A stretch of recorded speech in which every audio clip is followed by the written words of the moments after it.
신약성경 요한복음 6장 35절 말씀 한 절만 함께 보도록 하겠습니다. 제가 가진 성경 신약성경 153페이지에 있습니다. 요한복음 6장 35절 말씀 한 목소리로 함께 합독하도록 하겠습니다. 시작. 예수께서 이르시되 나는 생명의 떡이니 내게 오는 자는 결코 줄이지 아니할 터이요 나를 믿는 자는 영원히 목마르지 아니하리라. 아멘. 다시 한번 읽을까요? 35절 말씀의 의미를 생각하면서 다시 한번 읽겠습니다. 시작. 예수께서 이르시되 나는 생명의 떡이니 내게 오는 자는 결코 줄이지 아니할 터이요 나를 믿는 자는 영원히 목마르지 아니하리라. 아멘. 오늘 이 시간에는 나는 생명의 떡이니라는 제목으로 말씀 증거하도록 하겠습니다. 우리가 지난 금요 시간까지는 하나님의 이름에 대해서 우리가 함께 살펴보았습니다. 하나님의 이름이 무엇인가? 성경에 나와 있는 여러 하나님의 이름들을 통하여서 하나님의 성품과 그분의 속성을 우리가 이 하나님의 이름을 통해서 알게 되어지고, 그래서 하나님을 더욱더 사랑하고 그분의 능력 안에 거하고 또 그분의 이름을 의지해서 기도하자라는 그런 말씀을 나누었습니다. 이제 우리가 예수님에 대해서도 함께 생각해 보려고 하는데, 예수님이 어떤 분인가 그분을 알기 위해서는 사실 우리가 사복음서에 기록된 예수님의 생애를 통해서 그분이 행하신 일들, 특별히 기적과 또한 그분이 주신 말씀들을 살펴보면 예수님께서 어떤 분인지를 알 수가 있을 것입니다. 근데 참 감사하게도 예수님께서 자신에 대해서 나는 이러이러한 자다라는 것들을 우리에게 친히 계시해 주셨다는 거예요. 계시라는 것은 감추어지고 알려지지 않는 것들을 밝히 드러내서 우리로 하여금 알게 하여주고 보여주게 하신 것, 이것이 바로 계시입니다. 한마디로 말하면 예수님께서 자신을 우리에게 알려주심으로 인해서 그분이 어떤 분인지를 우리가 성경 속에서 발견하게 되어집니다. 오늘 본문은 예수님께서 자신을 계시해 주신 자기 선언에 대한 말씀인데, 특별히 나는 누구이다 라는 굉장히 특이한 그런 표현을 사용하십니다. 나는 누구이다 라는 이 표현, 헬라어로 말하면 에고 에이미라는 이 이름을 가지고 예수님께서 요한복음에만 해도 7번의 자기를 알려주신, 계시해 주신 자기 선언이 나옵니다. 여러분이 알고 있는 거 한번 생각해 보세요. 나는 누구이다, 요한복음에 나오는 거 뭐가 있죠? 나는 선한 목자다. 또 오늘 말씀이 나는 생명의 떡이다. 좋습니다. 또 뭐가 있어요? 네? 친구. 이제 나는 뭐라고 할 때 친구는 안 나오고요. 나는 문이다라는 게 나오고, 아까서 말한 나는 선한 목자도 나오고, 그리고 나는 세상의 빛이다. 그리고 나는 부활이요 생명이다. 나는 그리고 아까 참포도나무다도 나오고, 그 다음에 나는 길이요 진리요 생명이다 라는 이 표현이 7가지가 나와 있어요. 근데 이 나는 누구이다 라는 이 표현이 굉장히 중요한 것은, 구약 성경에 보면 하나님께서 자신을 계시해 주시면서 처음으로 자신을 드러낸 그 이름이 바로 나는 스스로 있는 자라 라고 하면서 헬라어로 말하면 에고 에임이라는 이 표현을 쓰고 있어요. 그러니까 하나님께서 자신을 드러내실 때 쓰셨던 표현을 예수님께서 친히 이 신약 성경에 보면은 요한복음 통해서 우리에게 이렇게 말씀해 주심으로 인해서 예수님께서 곧 하나님이신 것을 우리에게 가르쳐 주고 있다는 거예요.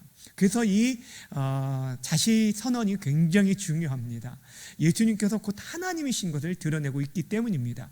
여러분, 우리가 예전에 주일 설교를 통해서, 주일 말씀을 통해서 요한복음에 등장한 7가지 표적에 대해서 우리가 함께 살펴본 적이 있습니다.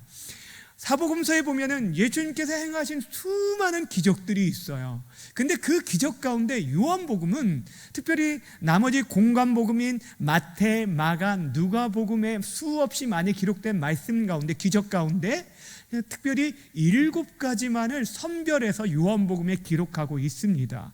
근데 이 7가지 이 기적을 표적이라는 이름을 가지고 나타났는데, 이 세메이온이라는 이 표적이라는 단어는 안내판과 같은 역할을 하는 거예요. 즉 그 안내판을 쭉 따라가다 보면 예수님이 어떠한 분인지, 그분이 하나님의 아들이시고 그분이 메시아, 구원자인 것들을 우리에게 가르쳐 준다는 거예요. 그래서 요한복음의 기록의 목적은 예수님이 어떠한 분인지 알고 그분을 믿음으로 인해서 우리에게 생명을 주기 위함이라고 말씀하고 있어요. 이것이 요한복음의 기록 목적이에요. 우리가 요한복음 20장 31절 말씀, 자 화면을 보면서 함께 읽어볼까요? 요한복음 20장 31절 말씀입니다. 시작. 오직 이것을 기록함은 너희로 예수께서 하나님의 아들 그리스도이심을 믿게 하려 함이요, 또 너희로 믿고 그 이름을 힘입어 무엇을 얻게 하려고요? 생명을 얻게 하려 합니다. 요한복음의 기록 목적이에요. 예수님이 어떤 분인지 알고 그분을 믿게 하는 것이고, 그분을 믿음으로 인해서 우리가 영원한 생명을 얻게 하기 위해서 이 요한복음을 기록했다라는 것이죠. 그러니까 7가지 표적뿐 아니라 7가지 자기 선언, 예수님께서 누구인지, 나는 누구이다 라고 말해준 이 자기 선언 또한 그것을 통해서 예수님이 하나님의 아들이시고 그리스도이심을 알고 또한 그분을 믿음으로 인해서 생명을 얻게 하는데 목적이 있다라는 거예요. 오늘 말씀에 보면 예수님께서 자신을 가리켜서 나는 생명의 떡이다 라고 말씀하셨습니다. 따라합시다. 예수님은 생명의 떡이십니다. 우리로 말하면은 예수님은 생명의 밥이다 라고 말하는 거하고 똑같아요. 나는 밥이다. 근데 여러분 참 자신을 표현할 때 정말 멋지고 좀 고상한 것들로 표현할 수도 있었을 텐데 왜 생명의 떡이다 라고 말했을까요? 떡, 당시 이제 밥이라는 것은 우리의 생명을 유지하게 하는데 필수적인 양식이에요. 그러니까 예수님께서 지금 말씀하시는 것은 내가 너희의 정말 생명이다라는 것들을 가르쳐주기 위해서 오늘 먹는 양식 떡으로 비유해서 말씀해주고 있는데, 이 말씀이 궁극적으로 우리에게 무엇을 말씀하는지를 우리가 오늘 본문을 통해서 잠깐 생각해 보려고 합니다. 오늘 본문은 이 요한복음 6장은 어디로부터 배경이 시작하냐면 오병이어 사건의 배경이 되어집니다. 보리떡 5개와 물고기 2마리로 장정만 5,000명을 먹인 사건, 이게 오병이어 사건이라고 우리가 흔히 말합니다. 이 사건이 얼마나 중요하냐면 예수님의 사역이 기록되어 있는 사복음서 가운데 이 모든 이 기적의 내용들, 그 오병이어 기적은 이 사복음서에 다 기록되어 있어요. 그러니까 기적 가운데, 예수님께서 베푸신 기적 가운데, 행하신 기적 가운데 사복음서에 다 기록된 것은 부활, 예수님이 부활하신 것은 빼고요. 그러니까 부활하신 것 빼고 다 기록된 것은 오직 하나예요. 오병이어 사건밖에 없어요. 그만큼 오병이어 이 사건이 굉장히 중요한 사건입니다. 그런데 마가복음에 보면 이 오병이어 사건이 어디서부터 시작이 되냐면 무리들이 예수님의 말씀을 듣는데 그들 가운데 굉장히 배고프고 굶주림 가운데, 그들을 향한 궁휼한 마음 가운데 그들에게 이 양식을 먹이기 위해서 어린아이로부터 도시락을 받아가지고 그걸 가지고 기적을 행하셨죠. 그러니까 결국에 예수님께서는 우리 인생의 그 육체의 피로, 궁핍함들에 대해서도 외면치 않으시고 깊이 관여하시고 우리의 현실적인 필요도 채워주시는 분임을 우리에게 말씀해 주고 있습니다. 그런데 이 일은 궁극적으로 그것만을 위한 것이 아니라 더 나아가서 우리의 인생의 진정한 필요인 영적인 필요를 채워주시는 분임을 가르쳐주기 위해서 결국에 이 오병이어 사건을 행하셨다는 거예요. 그러니까 이 일들은 그냥 단순히 자신이 나 이렇게 크게 놀라운 사람이야 라는 것들을 보여주기 위함이 아니라 결국에 너희들의 인생의 진정한 필요가 무엇인지 그 필요를 채워주는 분이 바로 예수님 자신임을 보여주기 위해서 이 오병이어 사건을 결국에 일으키셨다는 것들을 우리에게 보여주고 있습니다. 여러분, 오병이어 사건을 한번 좀 생각해 보세요. 당시에 여자분들과 또 어린아이, 노인까지 다 합치면은 여러분 당시에 한 2만 명 이상의 사람들이 먹고 배불리 먹었다고 성경은 말하고 있는데, 그런데 그 놀라운 기적을 체험한 그들이요, 그 일로 인해서 마음이 얼마나 흥분이 되었는지 요한복음에 보면 14절에 6장 14절에 보면 뭐라고 말하냐면, 이분이 이 표적을 보고 이분이 세상에 오실 그 선지자로 여겼어요. 그러니까 모세가 말한 모세와 같은 선지자를 보낼 거라고 말씀한 것처럼 그런 선지자로 여겼다는 거예요. 그래서 예수님을 잡아서 어떻게 하려 붙들어서 무엇을 삼으려고 했냐면 임금 삼으려고 했어요. 이분만 있으면 먹고 사는 문제는 걱정 없겠다라는 생각을 하게 된 것이죠. 이게 굉장히 중요한 거예요. 근데 그들에게 있어서는, 왜냐하면 로마의 압제 아래서 지금 허덕이고 있는데 이분만 있으면 우리의 삶이 그래도 많이 해결될 거라고 여겼다는 거예요. 근데 예수님께서 그때 어떻게 행하시냐면 그들의 본심을 알았어요. 그들이 지금 잘못된 그런 메시아관을 가지고 자신을 오해한 것들에 대해서 예수님께서 오히려 그 자리를 피하십니다. 그리고 산에 올라가서 기도하시고 제자들 또한 그 무리에서 구별시켜서 그들을 배를 타고 건너편인 가버나움으로 보내시게 되어지죠. 이제 가는 동안 풍랑을 만나게 돼서 이제 예수님께서 바다 위를 걸어오신 다음에 함께 이제 가버나움으로 무사히 도착하게 되어지는데, 그런데 문제는 이 사람들이, 이 무리들이 예수님을 임금 삼으려 했던 그 마음을 포기하지 않아요. 그 다음 날이 돼서 계속 열심히 찾는데 없으니까 어떻게 하냐면 배를 타고 그들 또한 건너편으로 건너가게 되어져요. 그곳에서 예수님을 만납니다. 아니, 예수님이 배 타고 간 것도 보지 못했는데, 제자들만 간 걸 봤는데 예수님 언제 이곳에 오셨습니까? 라고 묻게 됩니다. 그때 이제 예수님께서 두 가지를 말씀을 합니다.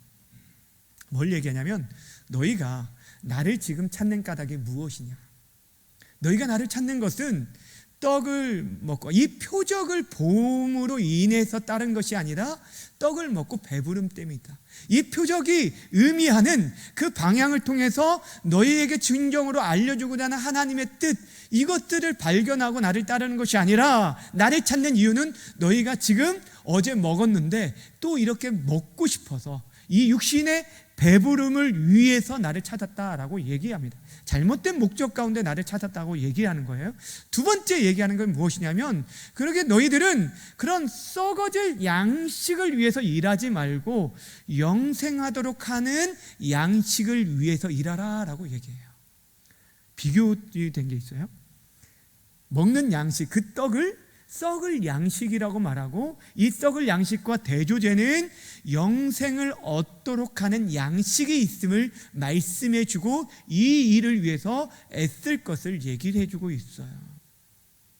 그러면 하나님을 위해서 하는 그 일이라는 게 무엇입니까? 라고 그들이 다시 질문했을 때 예수님께 뭐라고 하냐면, 하나님께서 보내신 자를 믿는 것이 하나님의 일이다.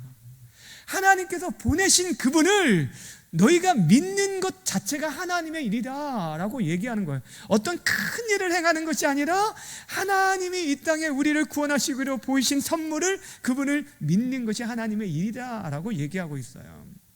근데 이제 그때부터 이 무리들과 예수님과 논쟁이 일어나요. 토론이 이루어진데 무엇이냐면, 이제 예수님께서 나를 믿으라는 거죠. 너희가 하나님 보내신 나를 믿음으로 인해서 생명을 얻으라고 얘기하는데도 불구하고 그들이 뭘 얘기하냐면, 그러면 당신이 하나님이 보내신 그러한 선지자이고 메시아인 것들을 우리에게 표적을 통해서 보여달라는 거예요. 오병이어 기적을 일으켜서 보여줬는데도 불구하고 더 큰 기적을 그들이 요구하고 있어요. 왜 그랬냐면, 당시 이들 마음 가운데 어떠냐면, 모세와 같은 선지자를 보내신다고 하나님이 약속해 주셨잖아요. 모세를 통해서 이스라엘 백성, 그들의 조상의 광야 길 동안 무엇을 먹었냐면, 하늘에서 내리는 무엇을 먹었어요? 만나를 먹었어요. 자, 만나를 먹었어요.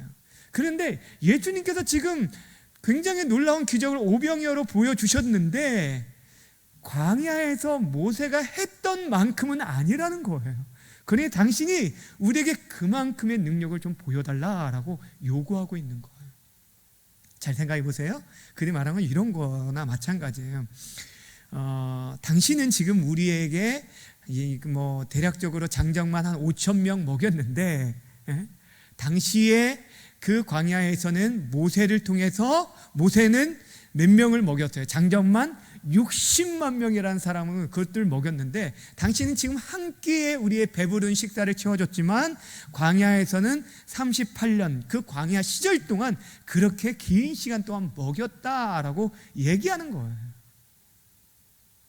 그런데 예수님께서 하시는 말씀이 뭐냐면, 너희가 생각할 때 그거 광야에서 너희들에게 그 만나를 먹인 거 모세가 내린 게 아니다. 그 궁극적으로 그것도 하나님이 내려주신 것이고, 하나님께서 보내주신 참 떡은 너희에게 생명을 주는 것이다. 그 모세가 주는 것과는 다르게 너에게 하늘에서 내리는 떡은 생명을 주는 것이다 라고 얘기하니까, 그러면 그 떡을 우리에게 좀 주십시오. 우리에게 항상 주십시오. 그 떡을 우리에게 좀 주십시오라고 그 무리들이 요구하게 되어주는 거예요. 그때 예수님께서 오늘의 본문 말씀을 얘기해 주시는 거예요. 35절 말씀, 우리 다시 한번 35절 말씀을 읽도록 하겠습니다. 시작. 예수께서 이르시되 나는 생명의 떡이니 내게 오는 자는 결코 줄이지 아니할 터이요 나를 믿는 자는 영원히 목마르지 아니하리라. 아멘. 자신이야말로 영원한 생명을 주는 하늘의 떡이라는 것들을 말씀하시면서 자신을 믿음으로 말미암아 영원한 생명을 얻을 것을 말씀해 주셨어요. 여러분, 지금 예수님께서는 그들의 육체의 배고픔 문제에 대해서 그 육체의 필요를 채워주시면서 궁극적으로 더 나아가서 그들의 영원한 생명을 주는 영생하는 양식에 대해서 말씀하는데, 그 영생하는 양식, 그 생명의 떡이 자신이라는 것을 말씀하면서 자신을 믿을 것을 말씀해 주셨어요. 여러분, 우리가 이런 얘기를 하잖아요. 사람이 밥만 먹고 살 수 없다라고 얘기를 해요. 밥만 먹고 살 수 있냐? 라고 얘기하잖아요. 그 얘기를 하면 어떤 분들은 그렇죠, 반찬도 먹고 간식도 먹고 뭐 후식도 먹고 뭐 그런 얘기를 하는데, 이 말은 사실 사람들이 먹고 마시는 것이 채워졌다고 해서 우리의 영혼이 온전한 만족을 누릴 수 없다는 것을 보여주고 있는 것이죠. 여러분, 우리는요 영적인 존재로 지원받은 자들이에요.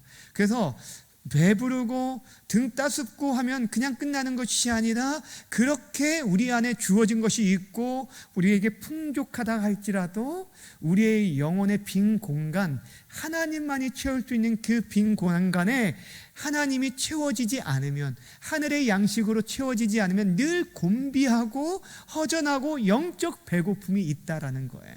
그래서 어거스틴이 이런 얘기를 했어요.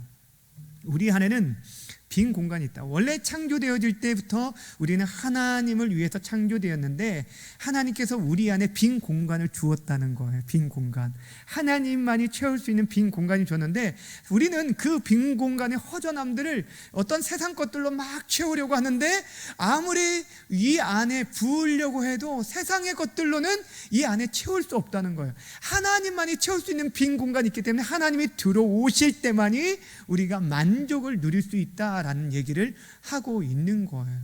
그러니까 성경이 우리에게도 그렇게 말씀하고 있지 않습니까? 우리에게 그런 얘기를 계속적으로 하나님만이 우리 안에 참된 만족을 주는 것들을 말씀하고 있어요. 실제로 여러분 생각해 보세요. 우리가 그런 말을 하잖아요. 돈으로 침대는 살 수 있어도 평안한 잠은 살 수 없다라고 얘기합니다. 돈으로 우리가 유흥을 살 수는 있을지 모르지만 진정한 내면의 기쁨들은 누릴 수 없어요. 쾌락길을 걸어가는 사람들이, 그들이 하루에 그 흥청망청 즐겼다고 해서 그들의 영혼에 참된 기쁨이 있을까요? 그렇지 못하잖아요. 우리의 영혼들이 그렇다는 거예요. 내가 가진 것이 많고 노후가 보장되어지고 안정된 삶을 누렸다고 해서 내가 참된 만족을 누리는 것이 아니라는 것입니다. 오히려 그것들은 조금 부족하고 모자란다 할지라도 하나님이 내 영혼 가운데 온전히 채워주면 참된 만족함과 안정감을 누리며 살아갈 수 있는 게 우리 인생임을 말씀해 주고 있습니다. 그래서 예수님께서는요, 자신이 진정한 생명의 양식이라는 것들을 이제 말씀하면서 구약에 나온 것, 구약에서 보여준 그 모세를 통해 주신 만나는 하나의 모형이라는 거예요. 모형, 그림자에 불과하고 실체이신 예수님이 오셨어요. 여러분, 그림자가 중요해요? 실체가 중요해요? 실체가 중요한 거예요. 그러니까 이것과는, 모세가 준 거와는 비교할 수 없다는 것을 말해요. 그들은 말했을 때, 아니 모세는 38년 동안 먹였는데 당신은 한 번 먹인 거 아니냐라고 얘기하는데, 오히려 지금 반문하면서 얘기하는 게 무엇이냐면 이런 얘기를 하는 거예요. 모세를 통해서 주었던 그 만나는 먹고, 핵심이 뭐냐면 먹어도 그 조상들, 너희 조상들을 다 죽었지 않느냐. 그 만나를 먹고도 그들이 죽었다는 것을 얘기하는 거예요. 그 만나를 먹어도 너희들 죽었지만 내가 주는 양식은 너희들이 먹으면 영원히 죽지 않아 라는 얘기를 하는 거예요. 그것이 핵심이에요. 예수님이 말하는 생명의 양식, 생명의 떡이라는 양식, 이것의 핵심은 바로 여기 있다는 거예요. 구약의 그 만나는 그림자에 불과한데, 그것은 이스라엘의 한 민족에게만 국한되지만 예수님을 통해서 이 생명의 양식은 모든 민족에게 다 행하고요, 그거는 광야 시절에 제한되어 있지만 이것은 아담으로부터 마지막 심판에 이를 때까지 영원한 그 시대에 이르게 되어질 거고, 이것은 육체적인 우리 인생의 일시적인 그런 만족, 생명, 육신의 생명만을 유지시켜 주지만 이 영원한 생명 되신 예수님은 영원한 생명, 우리에게 영적인 필요를 채워준다라는 것을 말씀해 주고 있는 거예요. 비교할 수 없다는 거예요. 그러니까 구약의 만나와 비교할 수 없는 생명의 양식이 자신인 것을 말씀해 주고 있습니다. 그런데 이제 중요한 것은 그 생명의 양식이라고, 생명의 빵이라, 생명의 떡이라, 생명의 밥이라 라고 먹는 것에 비유하고 있는 것은 무엇이냐면, 예수님을 너희들이 이 생명의 떡인 나를 먹고 마실 때 양식을 얻는다라고 말해요. 영생을 얻는다고 말해요. 그 먹고 마시는 것을 성경이 뭐라고 말하냐면 그분께 나오는 것이고 그분을 믿는 것이라고 말하고 있어요. 여러분, 예수님을 먹고 마실 때 우리가 영원한 생명을 얻는데, 예수님을 여러분 어떻게 먹고 마실 거예요? 성경이 말하거든요. 예수님 먹고 마시라. 예수님이 먹고 마시라. 근데 그분을 먹고 마시는 게 무엇이냐면 그분을 믿는 것이라고 말해요. 잘 들어보세요. 여러분, 예수님께서 지금 자신을 생명의 떡이라고 비유하신 것은 우리가 떡을 양식이라는 것을 먹어요. 우리의 육체의 생명을 유지하기 위해서 먹습니다. 그걸 먹으면 그것이 우리 안에 동화되는 거예요. 그 음식물이 우리 안에 동화되는 거예요. 그래서 우리의 몸의 일부가 되어져요. 배설물로 나아가는 것도 있지만 그것이 나아가기 전에 우리 몸에 우리가 알지 못하는 수많은 메커니즘을 통해서 우리의 몸의 요소마다 필요한 영양분으로 공급하게 해요. 여러분, 우리 몸에 이 음식물이 들어가서 그렇게 어떻게 그것이 피로 전달되어지고 산소를 만들어내고 우리 몸의 에너지원으로 이렇게 활용되어지는데 우리가 그 모든 것들 알지 못하지만 우리가 먹잖아요. 먹을 때 우리에게 그것이 육신의 생명이 되는데, 예수님이 행하신 일, 그분이 행하신 일, 특별히 뭘 얘기하냐면 예수님께서 내 살과 내 피를 먹어라 라고 얘기하고, 여러분, 예수님의 살과 예수님의 피는 무엇을 상징하냐면 그분의 십자가의 죽으심을 말하는 거예요. 대속적인 죽음, 그분이 우리를 위해 피 흘리신 대속적인 죽음, 십자가와 부활, 그 사건을 우리가 먹는다는 것은 그 사건이 나의 것으로 온전히 소화시키는 거예요. 내 것으로 받아들이는 거예요. 어떤 공부하는 학생들이 이것을 내가 완전히 소화했다라는 의미에서 어떤 얘기냐면, 내가 이 책 내가 여러 번 씹어 먹었다, 이런 표현을 써요. 들어보셨어요? 씹어 먹었다. 책을 어떻게 그것을 씹어 먹겠어요? 근데 그것을 내가 완전히 이해하고 소화시켰다는 거예요. 내 것으로 삼았다는 거예요. 예수님의 그 행하신 일, 십자가와 부활을 내 것으로 온전히 믿고 받아들이는 것이 바로 예수님을 먹고 마시는 거예요. 그리고 또 한 가지는, 그분이 이 땅에 오실 때 무엇으로 오셨어요? 말씀으로 오셨어요. 요한복음 1장에 보면 말씀이 육신이 되어 우리 가운데 거하셨다라고 말씀하죠. 태초에 말씀이 계신 자, 이 말씀이 하나님과 함께 계셨으니 이 말씀은 하나님이라 할 때 이 말씀 자체가 예수님을 말하는 거예요. 그러니까 그분이 주신 말씀, 하나님의 말씀을 내 인생의 양식으로 삼는 거예요. 이 말씀을 내가 섭취하는 거예요. 그 말씀을 묵상하고 내 땅에 살아가는 때 세상의 가치가 아니라 하나님의 나라의 가치를 가지고 살아가는 삶, 그것이 내가 먹고 마시는 삶이에요. 그럴 때 예수 안에서 내가 거할 때, 그분을 온전히 그분의 행하신 사역들을 내가 마음속으로 믿고 따를 때 나에게 그것이 영원한 생명이 될 것을 말씀하고 있는 것입니다. 그럴 때 우리는 결코 줄이지 않고 영원히 목마르지 않을 것을 말씀하고 있다라는 것입니다. 사랑하는 여러분, 예수님께서 자신을 가르쳐서 생명의 떡이라고 말씀합니다.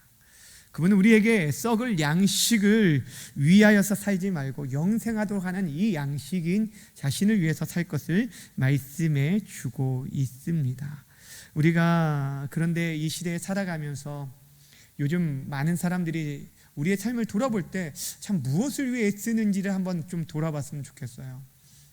목회를 하는 데 있어서도 저도 마찬가지지만 우리가 하루를 살아가는 데 있어서 참 많은 분들이 좀 더 잘 먹기 위해서, 좀 더 잘 입고 좀 더 많은 것들을 누리기 위해서 자신의 많은 삶의 에너지를 쏟고 살아가는 것들을 보게 되잖아요.